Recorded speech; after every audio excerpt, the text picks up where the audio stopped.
let's talk about some of the complaints you can have from customers. IP complaint. Is the brand able to be resold? If it is, great. That's absolutely fantastic. But if it's not, how can you prove that you are allowed to sell it? Well, one such way is to get a letter of authenticity and approval from the brand owner to say that you can resell this stock. If you haven't got that, then I'm afraid you're going to have to ask for the complaint to be removed, and you're going to have to take down the listing and delete it and get your inventory back and sell it elsewhere, because Amazon won't allow you to do that. It's an IP violation. Inauthentic. Has the customer queried the authenticity? If they have, then you need to produce invoices which have your billing address the same as what Amazon holds for you, and you must make sure that that invoice is exactly the same description as the description of the actual product. Not only the actual description, but the amount as well. So if you have 4 going to Amazon, but you've only got an invoice for 2, Amazon are going to ask you where you got the other 2 from.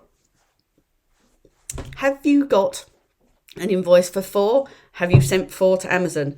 Make sure everything absolutely lines up 100%. Otherwise, Amazon will query it and they will ask you to prove how you purchased these products.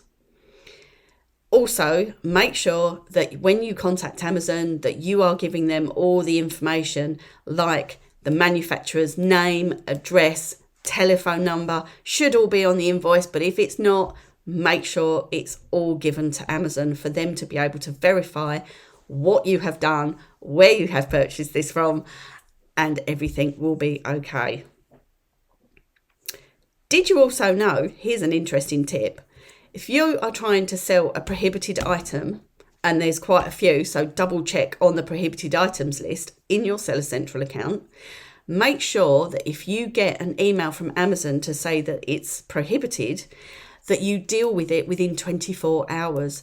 This is one of those particular claims from Amazon that you have to deal with in a really short amount of time. So you've got 24 hours. That's really unusual. You know, a lot of them are 48 hours a week, 72 hours. But yeah, prohibited items is a definite 24 hours. So be aware of that. Make sure you read your emails. Make sure that you check your spam as well. Keep an eye in your emails for anything from Amazon, and also check your Seller Central account because it will be in there as well. And then you've got legal entity violations. It's really quite interesting how many people get this wrong.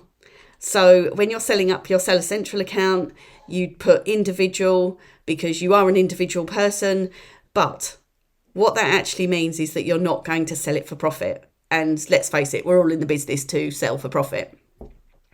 But the sole proprietor is actually the one that sells for profit. So that's the one you need to do. So good luck with all of this.